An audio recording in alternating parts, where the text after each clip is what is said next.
Bom dia. Licença. Olá, tudo bem? Prazer, Ângela da Folha. Tudo bem? Bem. Eu preciso conversar ainda. Oi, governadora, tudo bem? Prazer. Prazer.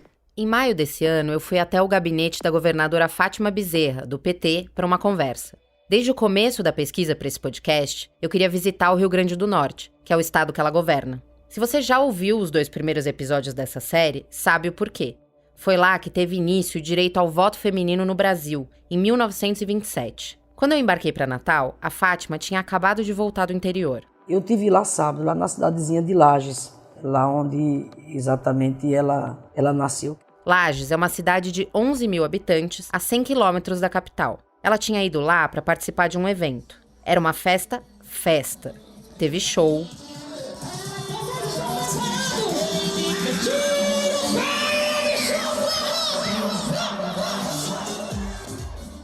E teve teatro também.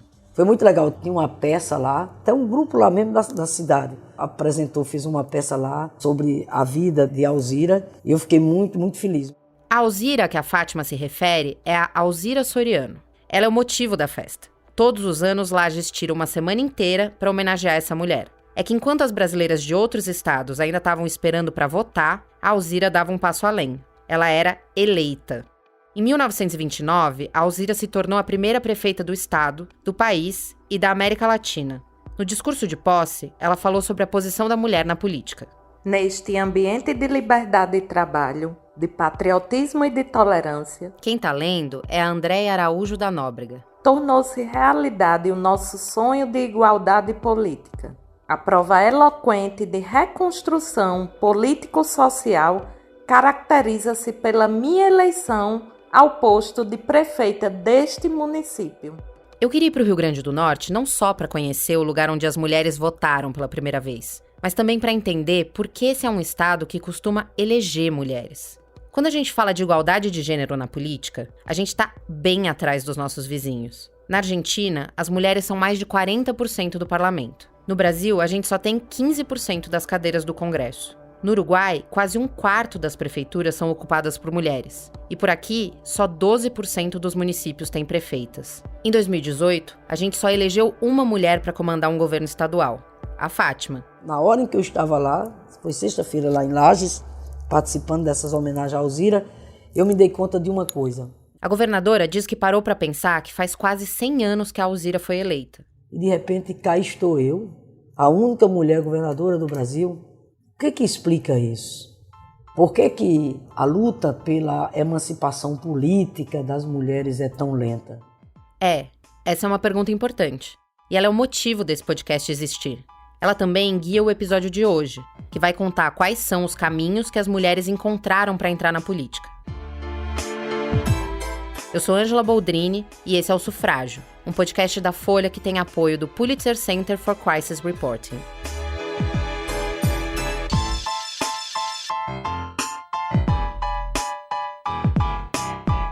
Episódio 3. Capitania Hereditária. A primeira prefeita do Brasil nasceu no finalzinho do século XIX, no que hoje é a cidade de Jardim de Angicos, na época um distrito do município de Lages. Até os 22 anos, a Alzira vivia a vida que se esperava de uma mulher da época dela. Filha de um comerciante e fazendeiro rico da região, ela casou aos 18 anos. Enquanto estava casada, a Alzira basicamente se dedicou a ser mãe. Em menos de 5 anos, ela teve 4 filhas. A mais nova não chegou a conhecer o pai, porque o marido da Alzira morreu de gripe espanhola quando ela estava grávida, em 1919. Depois disso, ela volta para a fazenda da família e passa a administrar o lugar. O pai da Alzira era um líder político da região, um dos famosos coronéis. Literalmente, ele era conhecido como Coronel Miguel. Por isso, a Alzira passa também a frequentar as reuniões políticas e as campanhas eleitorais da cidade. Em 1928, chega uma visita ilustre ao estado. Uma líder sufragista que foi para o Rio Grande do Norte convencer as mulheres a votar. Ela mesma, a Berta Lutz. No episódio passado, a gente falou dessa viagem, mas de propósito eu deixei de mencionar uma coisa. Além do alistamento eleitoral das potiguares, a Berta tinha outro objetivo com a visita. Ela estava em busca de uma candidata. Ela conversou com o governador do estado, Juvenal Lamartine, aquele que era o principal aliado das sufragistas. Eles estavam pensando em quem poderia topar essa maluquice. E o Juvenal lembrou de uma conversa com um colega de partido. O sujeito estava lamentando que a filha fosse mulher, porque disse que ela tinha muita vocação para política. Esse colega era o Coronel Miguel, o pai da Alzira. Ok, então eles tinham encontrado a candidata ideal. Agora, faltava saber se ela topava. O Juvenal e a Berta baixaram lá em Lages e disseram na lata que queriam que a Alzira concorresse à prefeitura. Ela e o pai dela toparam. Tem fotos icônicas, acho que você deve ter visto aquela foto dela, da posse dela, que ela tá com aquele chapéu, uma mesa enorme, vários homens do secretariado dela.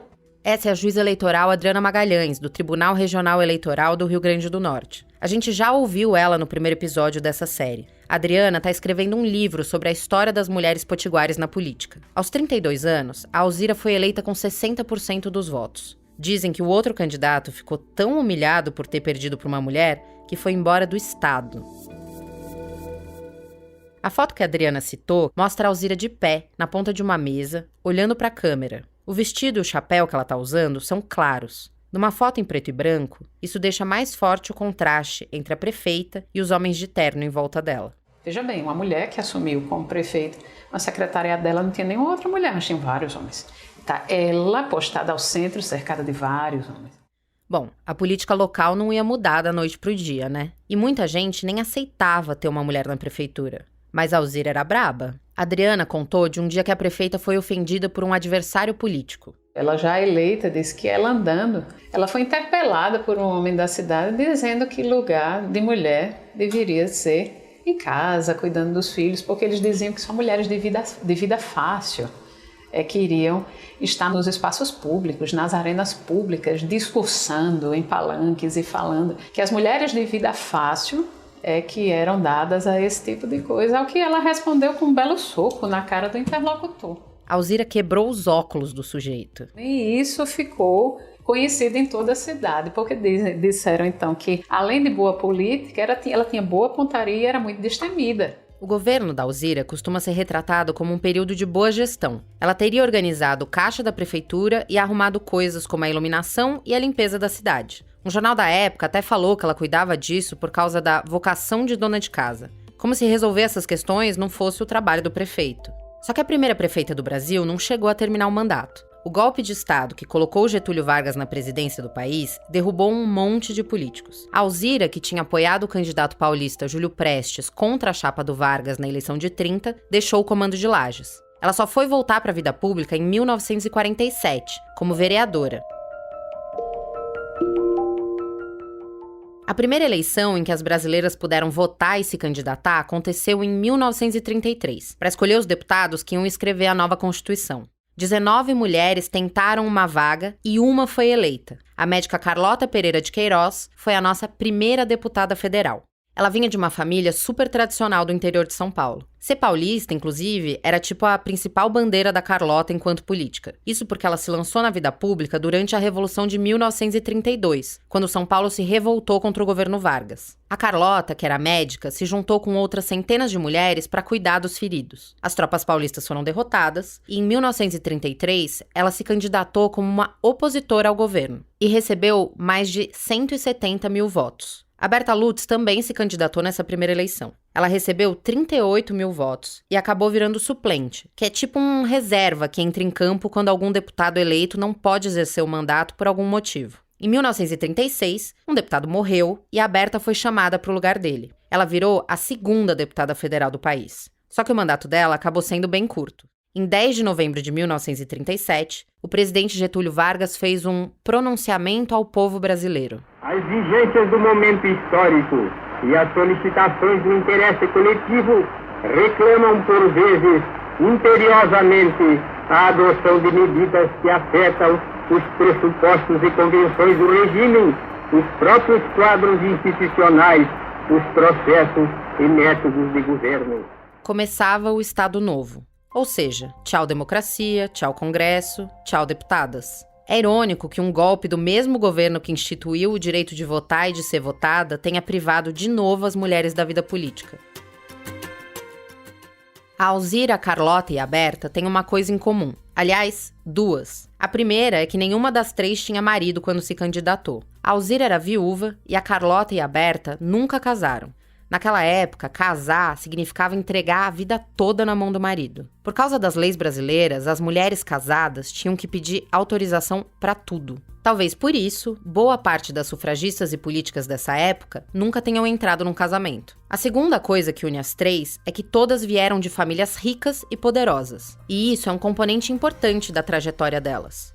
No caso da Alzira, foi acompanhando o pai coronel que ela entrou na política. E para Berta e para Carlota, foi isso que permitiu que elas estudassem até a faculdade e depois andassem pelos círculos influentes da sociedade. Não dá para resumir nenhuma dessas mulheres só a filhas de homens importantes. A Alzira era uma boa administradora e sabia calar a boca de homem desaforado. A Berta, além de ser a principal líder sufragista brasileira, também foi uma baita bióloga que descobriu uma espécie nova de sapo. E a Carlota era uma médica premiada. Mas também não dá para ignorar o papel que a classe social tem quando a gente fala de política, e nem o peso de um sobrenome. Aliás, durante a apuração desse podcast, a influência que algumas famílias têm foi assunto várias vezes. Bom, quando eu conversei com a governadora Fátima, eu perguntei como tinha sido a trajetória dela na política. Em 2002, nós quebramos paradigma, porque eu fui a primeira deputada federal eleita com um perfil, uma origem social diferente, porque até então a Câmara dos Deputados, o perfil dela, aqui no caso do Rio Grande do Norte, era formado por políticos vinculados diretamente ao poder econômico ou políticos oriundos das famílias tradicionais ou das oligarquias. E eu sou a primeira a quebrar esse paradigma. Primeira. A Fátima está falando do estado dela. Outros lugares do Brasil já tinham elegido deputadas fora das elites. Mas as oligarquias não são um fenômeno exclusivo do Rio Grande do Norte.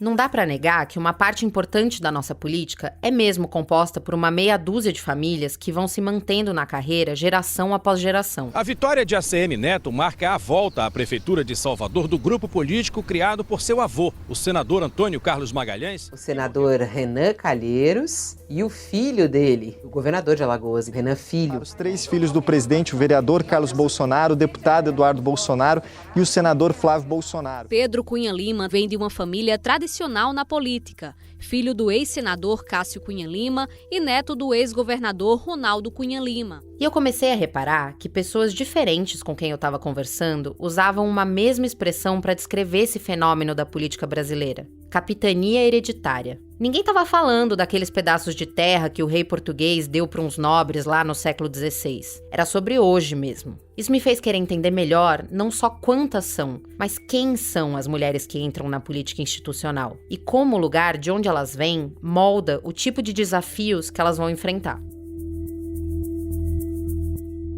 Meu nome é Ana Cláudia Souza Oliveira. Eu trabalho aqui na Câmara desde 2013. Para entender o perfil da mulher eleita, eu fui procurar a Ana Cláudia no subsolo do Congresso. É num cantinho escondido que funciona a Secretaria da Mulher. Ela foi criada em 2013 para oficializar e auxiliar a chamada Bancada Feminina. A Ana Cláudia é servidora lá e também coordena o Observatório da Mulher na Política. Numa eleição, o que a gente faz lá na urna é decidir quem vai ser o nosso representante, certo? O que faz um candidato parecer mais capaz do que outro para esse papel é o que se chama de capital político. E isso tem que vir de algum lugar.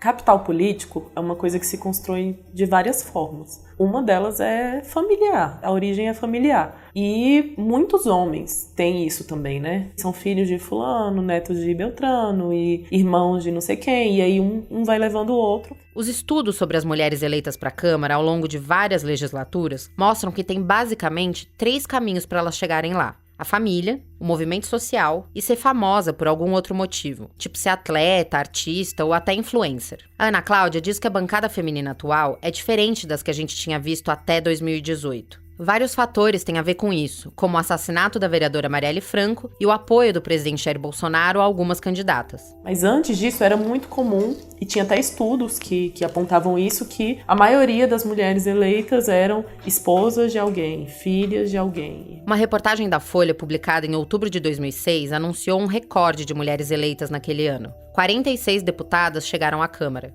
No pé da página, um outro texto traz o perfil das eleitas. Dobradinha familiar com homem é trunfo. A bancada feminina, tanto a parte veterana como a novata, tem sobrenomes há muito tempo conhecidos na política. Metade das mulheres eleitas para a Câmara são companheiras ou ex-companheiras, filhas e viúvas de políticos. Isso passa por todos os partidos. O total de deputados homens com parentes políticos nessa eleição é um tanto menor, são 35% dos eleitos. A Ana Cláudia diz que, ao longo da história, é compreensível que as mulheres dependessem mais do sobrenome. É porque a gente tem que pensar que, num ambiente para o qual as mulheres não foram feitas, porque a política não foi feita para mulheres, esse espaço não foi feito para as mulheres, né? Até pouco tempo não tinha banheiro no plenário do Senado Federal, né? Até alguns anos atrás. Por muito tempo, esse espaço não era feito para as mulheres. Que mulheres, então, que iam se jogar ali na cova dos leões para enfrentar isso daqui? Ou mulheres que estavam muito já arraigadas ali dentro de movimentos sociais, sindicatos, e que toparam acumular mais essa tarefa, ou você vem pela sua família, assim. São os dois caminhos, né, apresentados para as mulheres. Ao mesmo tempo, essa visão de que as mulheres vão para a política só por causa dos pais ou dos maridos também existe em parte porque isso acontece. Elas acabam sendo escaladas para manter o espaço familiar, manter a cadeira quente. Aqui, a governadora Fátima Bezerra. O que eu estava colocando, Ângela, é que é importante, tá entendendo, que elas venham para a política com cada vez mais essa vontade de vir porque quer participar e não por vias transversas. Porque, às vezes, as mulheres entraram na política porque o marido não podia ser candidato, porque o irmão não podia ser candidato. E isso é muito ruim. Eu vi experiências dessa forma. De repente, você notava que não era a vocação da mulher, mas às vezes ela foi para a política, repito, porque naquele momento tinha que tapar um buraco. Mas eu quero dizer para você que eu acho que esse fenômeno, ele está, digamos assim, diminuindo mais, não acha não? Em 2018, o Congresso teve uma renovação recorde e um aumento também recorde no número de eleitas. A bancada feminina pulou de 51 deputadas para 77. Aqui, Ana Cláudia.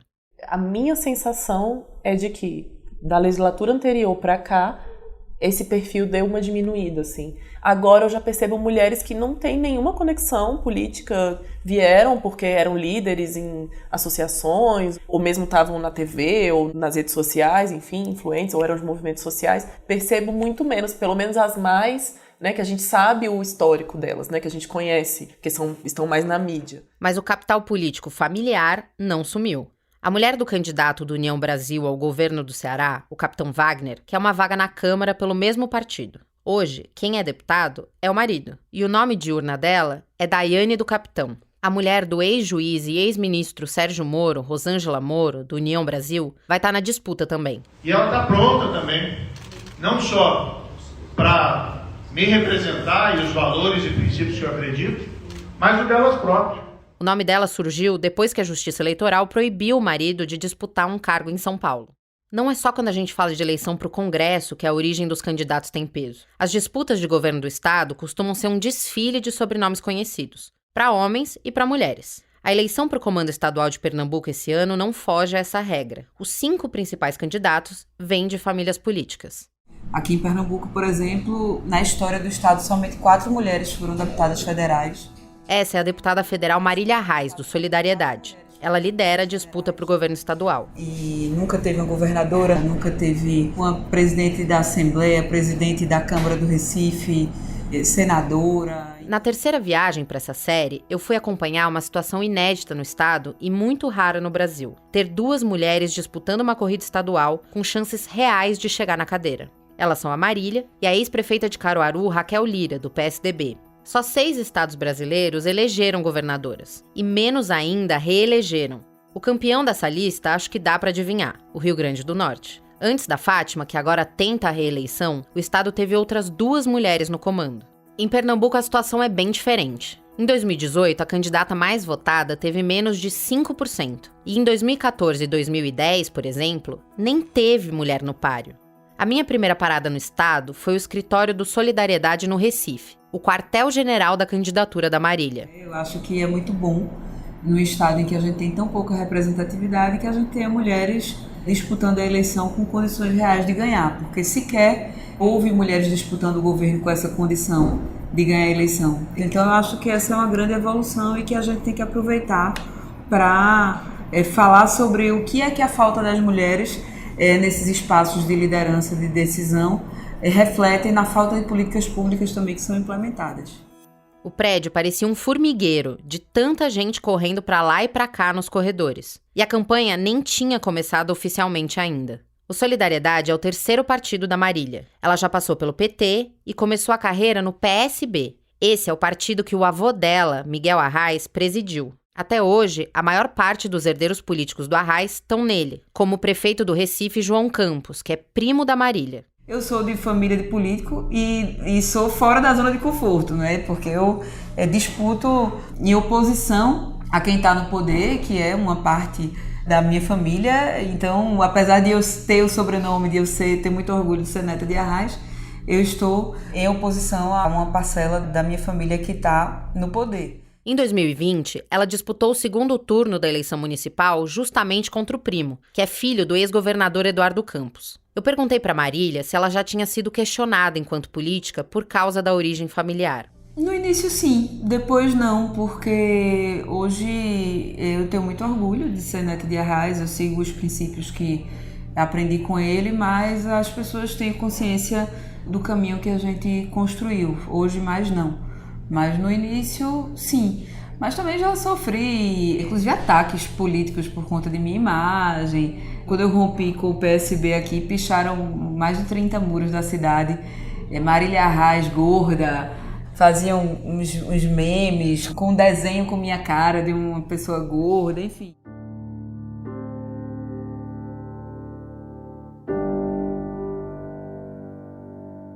No dia seguinte, eu peguei a estrada bem cedo.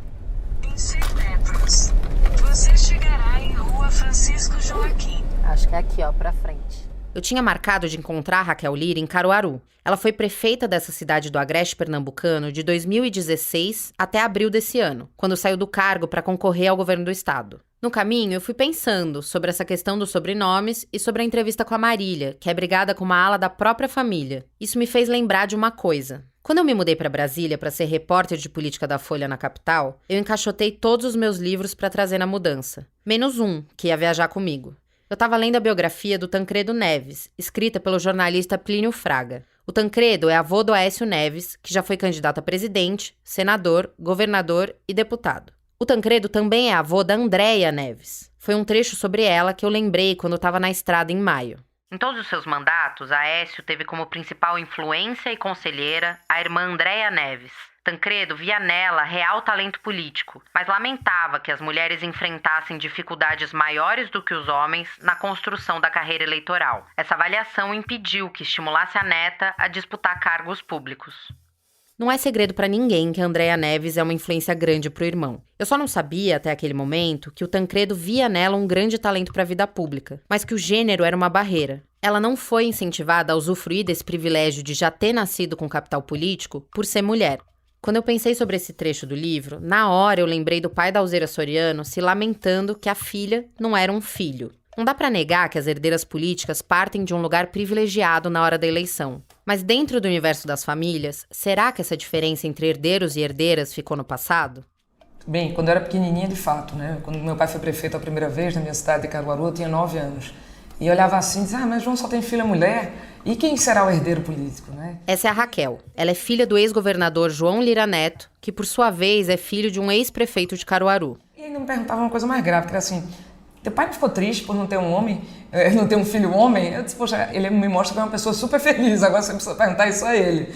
Né? Parece, as pessoas falam isso sem nem perceber, né, o que está por trás de uma pergunta dessa natureza, né? Antes de ser prefeita, como o pai e o avô, a Raquel foi deputada estadual por 2 mandatos. Antes disso ainda, ela foi delegada da Polícia Federal. Sempre me perguntavam e diziam que quem mandaria no governo não seria eu, seria meu pai. É sempre, João que quer, João quer ou João não quer. Né? Como se o fato definidor, é óbvio, né? Que respeito muito e me aconselho muito com ele, mas é como se eu tivesse sempre tentam ancorar uma candidatura feminina sobre quem é o homem que tutela essa candidatura. Eu encontrei com a Raquel na sede da empresa de ônibus da família dela. Eu não sabia quando a gente marcou, mas naquele dia era feriado em Caruaru. Não tinha ninguém trabalhando. Acho que a gente precisa separar as duas coisas, porque muitas vezes você tenta colocar como se fosse uma coisa só. A primeira é que não se cobra tanto de homem como de mulheres para taxar de que você é exatamente onde está, disputando o que pode, porque você é filho de alguém. Para mulheres isso é muito mais forte.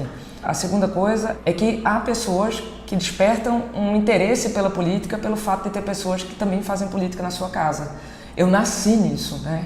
Meu tio trabalhou muito fortemente pelas diretas já, foi ministro da redemocratização do Brasil. A gente conta na nossa família a vida e os marcos a partir das eleições. Então os nossos ciclos de vida não casou entre a eleição de 92 e a de 96. Né? Em cada campanha que lembra, fulaninho nasceu durante a campanha de 2014. Eu tive um filho na eleição de 2010 e um filho na eleição de 2012. É assim que a gente conta a vida na família.